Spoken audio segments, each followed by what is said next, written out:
Party వివిధ సందర్భాల్లో రైతు డిక్లరేషన్, బీసీ డిక్లరేషన్, మహిళా డిక్లరేషన్ అని చెప్పి అనేక వాగ్దానాలు చేసింది. అందులో భాగంగా కామారెడ్డి డిక్లరేషన్ పేరు మీద రాహుల్ గాంధీ వచ్చి రాష్ట్రంలో బీసీలకు స్థానిక సంస్థలలో రిజర్వేషన్లను మేము పెంచుతాము, అది కూడా 42% చేస్తామని చెప్పి వాగ్దానం చేయడం జరిగింది. అయితే ఎలక్షన్స్ అయిపోయి ప్రభుత్వం గద్దెనెక్కి ఆ తర్వాత పార్లమెంట్ ఎలక్షన్స్ అయినాయి. ఆ తర్వాత కూడా ఇప్పటికి 5 నెలలు అయిపోయింది. ఇప్పటి వరకు కూడా ఈ యొక్క కుల గణన చేయకుండా తర్వాత ఎన్నికలకు సంబంధించి రిజర్వేషన్లను పెంచేదానికి ఎలాంటి చర్యలు చేపట్టకపోవడం వల్ల రాష్ట్ర వ్యాప్తంగా కూడా ఉన్నటువంటి బీసీ జనులందరూ కూడా ఆందోళనలో ఉన్నారు.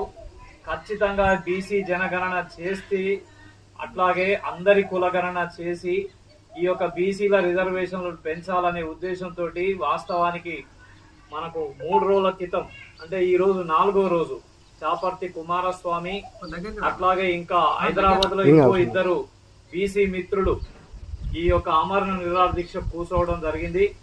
ఆ కూర్చున్న సందర్భంగా రోజుకో దిక్కు ఒక పోలీస్ స్టేషన్ నుండి ఇంకో పోలీస్ స్టేషన్ కు వాళ్ళని తీసుకెళ్లి చాలా ఇబ్బందులకు గురి చేసి చివరికి తీసుకొచ్చి నీది హైదరాబాదు స్థానిక ప్రాంతం కాదు, నీది గీసుకొండ కాబట్టి మీ ఇంటికాన్ని నిన్ను దూలి పడేస్తాం, నువ్వు ఏమన్నా చేసుకో అని చెప్పి పోలీసు వాళ్ళు అర్ధరాత్రి 2 గంటల సమయాన తీసుకొచ్చి ఇంట్లో తోలి పోవడం అనేది చాలా దుర్మార్గమైనటువంటి పరిస్థితి. ప్రజాస్వామ్య వ్యవస్థలో ప్రజలు తమ యొక్క నిరసనను తెలియజేయడానికి, తమ యొక్క అభిప్రాయాల్ని వ్యక్తపరచడానికి వివిధ రూపాల్లో ఈ యొక్క పోరాట రూపాలను ఎన్నుకుంటారు.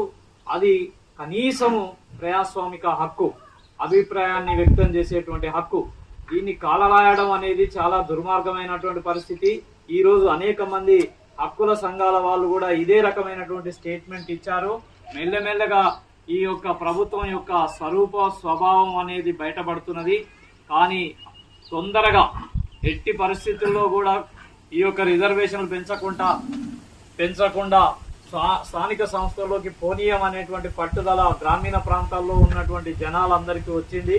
కాబట్టి తక్షణమే ప్రభుత్వం ఒక నిర్ణయం తీసుకొని ప్రకటన చేసి స్పష్టంగా ఈ యొక్క జనాభా కులగణన చేస్తాం, అట్లాగే బీసీల రిజర్వేషన్లు పెంచుతాం అనేటువంటి వాగ్దానం చేయడానికి పూనుకోవాలి. అప్పటిదాకా చాపర్తి కుమార్ గారు రాష్ట్ర రజక రిజర్వేషన్ పోరాట సమితి అధ్యక్షులు ఈ యొక్క ఆమరణ నిరాహార దీక్ష కొనసాగిస్తున్నారు. దానికి మేమంతా కూడా సంఘీభావం చెప్పడానికి ఇక్కడికి వచ్చినాము. అనేక మంది అనేక సంస్థల తరపున అతడు తన యొక్క నిరాహార దీక్ష కొనసాగించాల్సిందిగా, దిగ్విజయంగా ఇది ముందుకు సాగాల్సిందిగా నా తరపున నేను కోరుతున్నాను. Thank you. జై బీసీ. జై బీసీ.